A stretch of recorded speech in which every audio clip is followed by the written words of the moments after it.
कबीरदास कहते हैं नहीं कि पापी मिलकर राज करें और साधु मांगे भी। वो कहते हैं संसार में गलत लोग होते हैं, वो भी संसार को चलाते हैं, और साधु जो परमात्मा को भक्ति कर रहा है वो डर की ठोकरें खा के वो भीख मांग रहा है। तो कबीरदास परमात्मा से शिकायत कर रहा है दुआ में, पूरी कायनात को तुम चला रहे हो, जो तुम्हारा भजन कर रहा है, बात कर रहा है, वो तो भूखा मर रहा है। जो तुम्हारी पूजा पाठ ही नहीं कर रहा, कुछ नहीं कर रहा, वो तो अच्छे से रह रहा है। तो कबीरदास से भगवान कहते हैं कि जैसा हम मूर्छित लोग हैं, मूर्छित मतलब बेहोश, मतलब ये अभी इनके ऊपर कर्म बंधनों का बोझा इतना लगा हुआ है कि जिन्हें परमात्मा के नाम की शुद्ध खबर ही नहीं है कहीं। लेकिन तुम्हारे ऊपर कोई कर्म बंधन नहीं लगा हुआ है, परमात्मा की मौज हुई है, इसलिए तुम मुझे याद कर पा रहे हो। जैसे कृष्ण भगवान ने कही थी अर्जुन से कि जिसको मैं मिलता हूँ, जिसको मैं दर्शन देता हूँ, उसके संसार के सुख सारे छीन लेता हूँ। क्योंकि तुम जब तक संसार के सुखों में आनंद लोगे तब तक तुम मेरी ओर नहीं आ सकते। जब तुम संसार के सुखों से विरक्ति होती है तभी तुम उसकी ओर जाओगे। हम बता नाती गोतन में इतने व्यस्त हैं, परमात्मा का याद करेंगे, धन संपदा में इतने व्यस्त हैं, परमात्मा का याद करेंगे। जब हमें अपने ही लोगों से ठोकर मिलती है तब हम परमात्मा की सुप्त रहते हैं, परमात्मा की याद करते हैं। जो मैं बहू बेटा है हमारे छोटे हमें जवाब देते हैं, हमसे गुस्सा होते हैं, तो इसलिए दे रहे हैं तो परमात्मा चेता रहा है कि अब तो चेत उम्र हो गई तेरे तुझको ही जवाब मैं ही दिलवा रहा हूँ, वो नहीं दे रहा मैं दिलवा रहा हूँ, ताकि तुम्हारी इनसे विरक्ति खत्म हो। जो मोह है तुम्हारा, जो मोह बना हुआ है बच्चों से, वो खत्म हो तो मेरी ओर रहा। अब मोह का मतलब जो होता है कि बच्चों के संग रहना, ये तो रहना ही संसार का नियम है, केवल उनके बिना ना रहना जो मोह है। नहीं मैं अपने बीवी बच्चों को या नहीं और छोड़ के चले गए आश्रम पर, कहीं जा रहे हो या जहाँ भी जा रहे हो तो उनकी आसक्ति नहीं बनी, तो तुम्हारा मुंह नहीं है। जैसे एक महात्मा बुद्ध एक बार एक गाँव में प्रवचन देने गए तो वहाँ 4 बालक आए, तो सभी ने उनको दक्षिणाएं दी महात्मा बुद्ध को। ये महात्मा बुद्ध तुमका महात्मा हो, हमारे पिताजी की आयु बढ़ा देना। सबने अलग अलग रुपए दिए, दक्षिणा दी, हमारे पिताजी की आयु बढ़ा देना। तो उनसे पूछिए महात्मा बुद्ध ने, तुम्हारे पिताजी की आयु कितनी है? उन्होंने 100 साल की है। अब देखो संसार से विरक्ति अभी विरक्त नहीं हुए, 100 साल की है तब भी बच्चे क्या मांग रहे हैं उनके लिए, पिताजी की उम्र बढ़ा देना। महात्मा बुद्ध को तो महात्मा बुद्ध गई, चलो हमें मिला के रहा पिताजी से। तो महात्मा बुद्ध पीछे पीछे हुए, आगे हो गए। तो जैसे ही उनके पास पहुंचे तो उनके पिताजी को लगा और महात्मा आते दीजिए महात्मा, लेकिन जो सच्चा महात्मा होगा तो सामानों से नहीं देगा, वो हमेशा तुम्हारे छोटे में बात करेगा। तुरंत मुँह आपको कह रहा बढ़िया बात है, अच्छी बात है बेटा, अच्छा काम कर रहे हैं, लेकिन वो उसको रोकेगा क्योंकि वो महात्मा जी नहीं सोचता कि हमारे बारे में अच्छा कहेगा तो बुरा कहेगा तो अभी जल जाएंगे, अच्छा कहेगा तभी सुन लेंगे, लेकिन तो सतमार्ग जरूर बताएंगे। तब उन्होंने उससे कही, ए मूर्ख, अब तो इस शरीर से मोह त्याग, इस संसार से मोह त्याग, अब तो तू 100 साल का हो गया है और कितनी विरक्ति है शरीर से और संसार से इससे।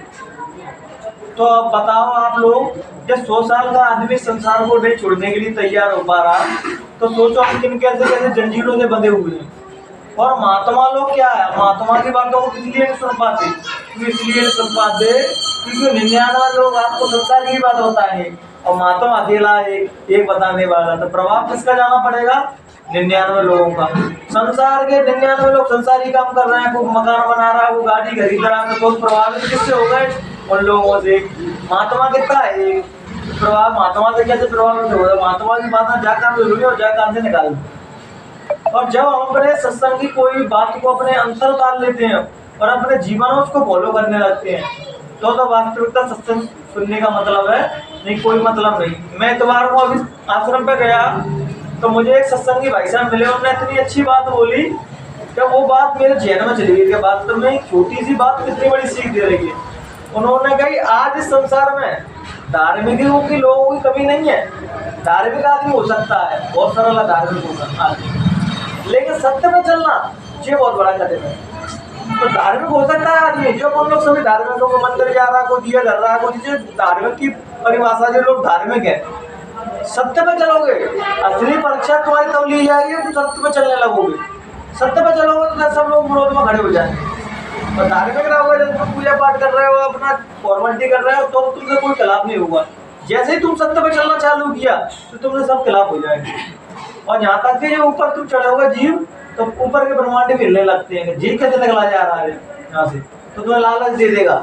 स्त्री का मोह तो स्त्री छोड़ देगा तुम्हारे पास, धन संपत्ति का मोह तो धन संपत्ति छोड़ देगा, मान सम्मान का मोह तो मान सम्मान छोड़ देगा। जो देवी देवता है, जे भी काम क्रोध लोग वो अहंकार से विरक्त नहीं है। आप सोचते विरक्त होगा पर ना पूज रहे हैं देवी देवता, जिनके भी अंदर भरा पड़ा हुआ है। आप पुराने वेद पुराण पढ़ लो तो देवताओं ने भी कितनी स्त्रियों के बलात्कार किए, कितने गलत काम किए, तो इनके अंदर भी बुराइयां खत्म नहीं हुई है। जैसे हम भजन में हमारी चेतना ऊपर को चढ़ती है तो सारी शक्तियां हमें गिराने के लिए आ जाती है। तो एक बात हमेशा नोटिस करना, ध्यान करना, तो मैं भजन में ही सारी बातें याद आ गई। वैसे तो कोई बात नहीं आया, तुम अभी सुख सारा बैठे, कोई बात याद नहीं आएगी। और जैसे तुम भजन में बैठे तुम्हें अच्छी अच्छी चीजें बात में आ जाएंगी। कोई नाती खिलाने के लिए आ जाएगा, कोई ना कोई तुम्हें बयान लगा दी जाएगी। इसलिए तो भजन जिस कमरे में करो उसी कमरे का लॉक कर लो अंदर से। तो जब तक तुम्हारा मन कर रहा है तब तक तुम अज्ञानता में बैठे हो और डिस्टर्बेंस करके कोई नहीं आ रहा। जब तुम्हारी चेतना ऊपर चढ़ गई और तुम्हारी चेतना किसी ने हाथ लगा दिया, शरीर गिराया, धराम से पड़ा शरीर, या तुम क्या कहा तो तुम डर जाओगे एकदम। बहुत से लोग कहते हैं ध्यान में जाते हैं तो तरह तरह की आवाज आती है, किसी को शेर की आवाज सुनाई देती है, किसी को भालू की आवाज सुनाई देती है। तो गुरु महाराज ने इसके लिए उपाय बताया था कि बच्चे 12 बजे के बाद रात को ध्यान नहीं करना। ध्यान की विधि 12 से पहले कर लो, रात को जिससे समय नहीं मिल पाता तो 11 बजे कर लो, 11:30 बजे कर लो, 11:15 बजे कर लो, 12 बजे मत करो। और 2 बजे से पहले नहीं करना चाहिए। 2 बजे से तो पहले भजन करने लगोगे तो तुम भजन में डर जाओगे। तो तरह तरह की चीज क्योंकि नेगेटिव शक्तियां उस टाइम पे हावी रहती हैं और जब हम ध्यान करते हैं तो उनसे हमारा तालमेल हो जाता है। इसलिए तो हम सहसा जाते हैं कि हमने ऐसा महसूस किया कि नेगेटिव शक्ति उस टाइम पे हावी है। जैसे ही 3 बजे के बाद अपन बैठेंगे तो ब्रह्म मुहूर्त लग जाता है, मतलब अपन ब्रह्म से जुड़ने लगते हैं। और सुबह का मुहूर्त उस ब्रह्म से जुड़ने के लिए सबसे अच्छा टाइम बताया गया है। तो जो 3 बजे या 3 या 4 या 5 के बीच में भजन करता है वो उस ब्रह्म से जल्दी जुड़ जाते हैं, क्योंकि प्रकृति उस टाइम पे शांत रहती है बिल्कुल। तो हम प्रकृति से बड़ी आसानी से जुड़ जाते हैं। दिन में अपन भजन करते हैं, दोपहर में, दिन में, शाम को, तो कहाँ कलेश की इतनी आवाज आती है कि हमारी इंद्रियां उनकी ओर भागने लगती है। और सुबह जब ब्रह्म मुहूर्त में हम जगते हैं, कोई खुले आसमान में भजन कर रहे हैं तो उसका एक अलग ही आनंद बताया है। हमारे योगियों ने, जो हमारे पुराने महात्माओं ने, उन्होंने भजन खुले आसमान में क्यों बताया गया था? क्योंकि तुम प्रकृति से बड़ी सरलता से, ब्रह्मांड से बड़ी सरलता से जुड़ पाओ। और जब तुम ब्रह्मांड से सरलता से जुड़ने लगते हो तो अपने ऊपर को ब्रह्म मान लेते हो, क्योंकि मैं ब्रह्म। मुसलमान के सूफी संतों ने जब अपने आप को ब्रह्म कहने लगा, एम ब्रह्मास्मि, मतलब अलग, मैं खुदा हूँ, तो मुसलमान लोगों ने उनका गला काट दिया, मार दिया। अपने हिंदू धर्म में हमारे महात्माओं ने कही ना कही मैं परमात्मा हूँ, मैं खुदा हूँ, तो किसी ने नहीं मारा हमको। क्योंकि हिंदू महात्मा, हिंदू लोग जानते हैं कि जिस साधना की उच्च अवस्था है, जब कोई साधक उच्च अवस्था में चला जाता है तो कह देता है मैं ब्रह्म। लेकिन वो कहता उनके सामने है जिसका पूरा समर्पण हो। अब सवन के सामने कहने लगो मैं परमात्मा हूँ, मैं ब्रह्म हूँ, तो मारेगा और कोई पागल हो गए अपने आप को भगवान कह रहा है। तो गुरु महाराज जब सत्संग सुनाते थे तो कोई विशेष लोगों का सत्संग चल रहा होगा तब वो कहता था कि बच्चे सब कुछ मैं ही हूँ। गुरु महाराज कहते थे कि जो नीचे बैठा है वही ऊपर बैठा है। लेकिन जब मंच में सभा में सत्संग देते थे तो सत्संग कुछ और देते थे। तब मिश्रा जी ने पूछा कि गुरु महाराज ये बताओ कि जब 4-5 लोगों में सत्संग करते हो तो कुछ और बात करते हो? तो उन्होंने मंच में जो बात करता हूँ उन जीवों में तो मैं मट्टी डाल के बीज लगा रहा था वृक्ष बने, और तुम लोग जो मेरे सभी बैठे हो ये सब वृक्ष होने के लिए आप दोनों वृक्ष बनोगे आगे जाके। इसलिए उन्हें गहरी से गहरी बात बता दी जाती है। मंच पर करोड़ों लोगों की भीड़ है, अब करोड़ों की तो उतनी चीज समझ रहे हैं, इतनी कुछ समझना जरूरी है। अगर तो सारे पर्दे उनके सामने खोल दोगे तो उनको नास्तिक या पागल कहने लगेंगे। इसलिए जो महात्मा के जाना करीब होते हैं तो जाना उनकी भक्ति में मगन हो जाते हैं, तभी वो महात्मा सारे पर्दा खोलता है। कबीर साहब ने सबके सामने सारे पर्दे नहीं खोले, लेकिन गरीब दास के सामने उन्होंने सारे पर्दे खोले और अपने ऊपर का राज बताया था। जब सतलोक धाम में बैठी है कबीर साहब। तो उन्होंने बताई थी। तो उन्होंने पूछा था कि कबीर साहब जी और सब लोगों के लिए किसी लिए नहीं, कि जो किसी विशेष लोगों के लिए होता है चीज कि तुम्हारे कर्म बंधन अगले पिछले सब मैंने जाके देख लिए तुम्हारे जीवन जाके, इसलिए करो ये दौलत दी गई। जो सत्संग हम सुनने जाते हैं तुम्हारे अंदर बीज डल रहे हैं, इस जन्म में नहीं तो अगले जन्म में तुमने कभी ना कभी चीज को जाना होगा, जिससे तुम्हें आत्मा ज्ञान प्राप्त होगा। तुम अगले पिछले किन किन योनियों में से आए हो सब देख लोगे अपनी, और फिर तुम्हारा दोबारा जन्म नहीं होगा। बहुत से लोग तो ये कहते हैं कि जब दोबारा जन्म नहीं होगा, दोबारा संसार में नहीं आए तो साधना मतलब करने क्या है। वो साधना का मतलब ये समझते हैं कि दोबारा संसार में आ जाए, माँ सुख ही सुख है तो क्या करेंगे वहां जाके। लेकिन ये हमारी सबसे बड़ी गलत फहमी होती है। हमारा साधना का उद्देश्य होना चाहिए आगमन को खत्म कर देना। जब तक कोई साधक समाधि में नहीं जाता तब तक वो मृत्यु के भय से दूर नहीं हो सकता। हर साधक को, हर संत को, हर फकीर को मृत्यु का भय बना ही रहता है। और जो समाधि में चले जाते हैं, समाधि को अनुभव कर लेते हैं, उसे कभी मृत्यु का भय नहीं सताता। क्योंकि समाधि में वही व्यक्ति जा सकता है जो मृत्यु का अनुभव कर ले रास्ते में। जब समाधि हम जाते हैं तो मृत्यु हमारे रास्ते में मिलती है, उसका अनुभव करते हुए साधक ऊपर चढ़ता है। जब उसको लगेगा मैं मर रहा हूँ, लेकिन एक सांस की डोरी तुम्हारी परमात्मा की डटी रहेगी, जिससे तुम चेतना को वापस ला सको अपने शरीर में। ये आज मैं तुम्हें बहुत गहरी बात बता रहा हूँ कि साधना में जब साधक जाता है तो उसे अपने शरीर का होश नहीं रहता।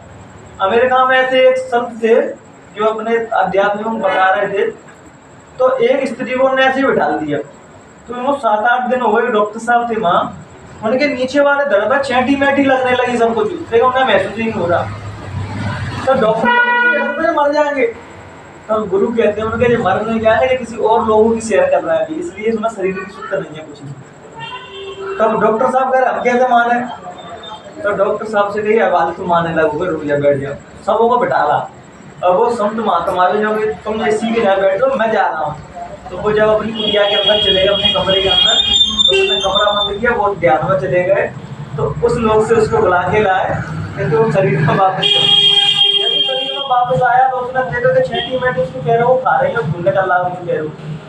तब वो नायडू नाम के डॉक्टर थे, वो भी सदगुरु के चरणों में गिर पड़े कि वास्तव में स्पिरिचुअल चीज, आध्यात्मिक चीज होती है, लेकिन हम उसमें इसलिए गहराई से नहीं उतर पाते कि हमें उससे मतलब ही नहीं है। हमें तो जो भौतिक चीज की सुविधा मिल जाए बस हमारे लिए पर्याप्त है। हम गुरु महाराज के पास इसलिए जा रहे हैं, गुरु महाराज मोड़ा नौकरी लगवा दियो, अच्छी बहू मिल जाए, एक नाती मिल जाए, अच्छा मकान बन जाए। लेकिन जो गुरु महाराज पर वास्तविकता चीज बता रहे हैं, तुम्हारा आगमन छुड़वाना, तुम्हारी चेतना का साक्षात्कार कराना, जो शक्ति गुरु महाराज में आप जो समझना कि आपके अंदर नहीं है, वो सब आपके अंदर भी है। लेकिन हम गुरु महाराज को इसलिए मान लेते हैं कि वो जागृत अवस्था में है और हम मूर्छित अवस्था में है। और सब गुरुओं का उद्देश्य ये भी रहता है कि जैसे मैं जाग गया तो उस जीव को कैसे जगा दूं। लेकिन जीव की इच्छा ही नहीं है। जैसे महात्मा बुद्ध नहीं कहते थे कि मोक्ष पाना हर व्यक्ति का जन्म सिद्ध अधिकार है, तो गाँव को आदमी बोला जब जन्म सिद्ध अधिकार है मोक्ष पाना, तो देख क्यों नहीं देते बच्चों। तो महात्मा बुद्ध कहते हैं पहले गाँव में जाओ, पूछ क्या मोक्ष के लोगों को चाहिए। पूछा हमारा तुम्हें क्या चाहिए, वो कह रहा है बहू का मोड़ा नहीं है रहा, वो दे दे, वो कह रहे मंजिल मकान है, वो दे दे। सबने कॉपी पढ़ दी उन्होंने। अब उन्होंने जाओ तो पढ़ा मोक्ष कहीं लिखा है कि नहीं, पूरी कॉपी पढ़ रहा है पर मोक्ष कहीं लिखा ही नहीं। तो मोक्ष जब हमारी इच्छा होगी अंदर की कि हमें परमात्मा को पाना है या स्पिरिचुअल लाइफ में अपने आप को जागृत करना है, तभी तो हम अनुभव करेंगे। हम भजन इसलिए करते हैं बस कि हमारा घर में दुख संकट ना रहे, हमारा जो जीवन यापन है वो अच्छे से हो जाए, हमारे बच्चे कमा खाने लगे, बस इसमें तो हम भजन करते हैं। लेकिन भजन का भी हम निस्वार्थ नहीं करते। जैसे निस्वार्थ भजन करोगे तब तो चेतना से जुड़ने लगोगे, क्योंकि यहाँ ना कोई इच्छा है, उम्मीद है किसी से, तो तुम उससे बंधे हुए हो। और उम्मीद ही, महात्मा बुद्ध कहते हैं उम्मीद ही सबसे बड़ा दुख देती है। माता पिता को किस लिए दुख है कि बच्चे को इतना बड़ा कर दिया पढ़ा लिखा के और जे मैं रोटी खिलाए, तो वो उम्मीद बन गई ना, फिर वो रोटी नहीं खिलाता, इसलिए वो दुखी है। दुखी का कारण बच्चा नहीं है या नातनी नहीं है, ना घर नहीं है, ना 8 बजे। दुख का कारण तुम्हारी उम्मीद, एक्सपेक्टेशन। जब उम्मीद लगाते हैं किसी से तब इसलिए अगर दुख होता है। जब तुम्हारी उम्मीद ही नहीं रहेगी किसी से, आएगा दुख। चाह बेटी चिंता बेटी मनवा बेपरवाह, जिसको कुछ नहीं चाहिए वही सेंसा। क्योंकि जिसको कुछ चाहिए नहीं उसको कैसे खरीदो, वो कैसे गुलाम बनाओगे। क्योंकि हम गुलाम इसीलिए है कि हमें कुछ ना कुछ चाहिए, और कुछ नहीं चाहिए वो सेंसा बन जाएंगे हम। कबीर साहब जी तो कहते हैं कि चाह मिटाओ चिंता मिटाओ, मनवा बेपरवाह, जिसको कुछ नहीं चाहिए वही शहंशाह है, और जिसको चाहिए वो तो फकीर है, गुलाम है, वो तो बंधा हुआ है। इसलिए अपने आप को जानो कि मैं कौन हूँ और कहाँ से आया हूँ और मेरे जीवन का उद्देश्य क्या है। बस आज की वाणी को हम यहीं विराम देंगे। जय गुरुदेव।